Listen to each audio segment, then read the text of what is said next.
আজকের ভিডিওটি মূলত তাদের জন্য যারা মোবাইলের ডিসপ্লেটি ল্যাপটপের ডিসপ্লেতে শেয়ার করতে চান।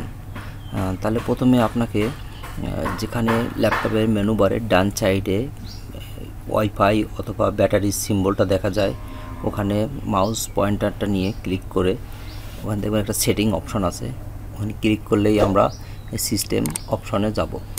এবার সিস্টেমে যাওয়ার পরে আমরা অপশনাল ফিচারে প্রবেশ করব এবং অপশনাল ফিচারে যাওয়ার পরে আমরা ভিউ ফিচার্সের ওখানে যদি আমরা ওয়্যারলেসটি না পাই তাহলে আমরা উপরে অপশনাল ফিচারের উপর যেখানে সার্চ বাটন আছে আমরা ওখানে ওয়্যারলেস ডিসপ্লেটি সিলেক্ট করে আমরা এটি ডাউনলোড করে নিব এবং এটি ডাউনলোড হতে কিছুটা সময় নেবে এবং ধৈর্য সহকারে সেই সময়টুকু আমরা অপেক্ষা করব। এরপরে এটি ডাউনলোড করার পর আমরা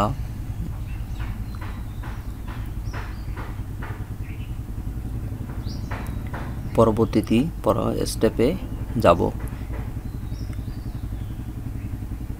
এবার প্রজেক্ট শেয়ারিংয়ে যে এখানে দেখতে পাচ্ছেন যেটা প্রজেক্ট শেয়ারিং টু পিসি, এখানে আমরা অ্যাভেলেবেল এভরিওয়ান সিলেক্ট করে দিব।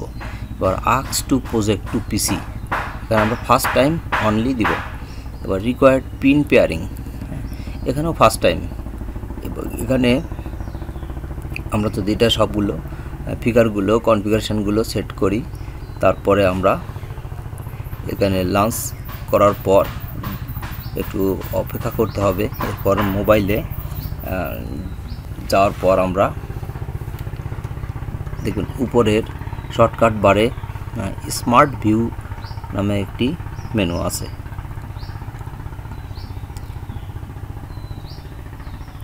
স্মার্ট ভিউ দেখতে পাচ্ছেন সবাই।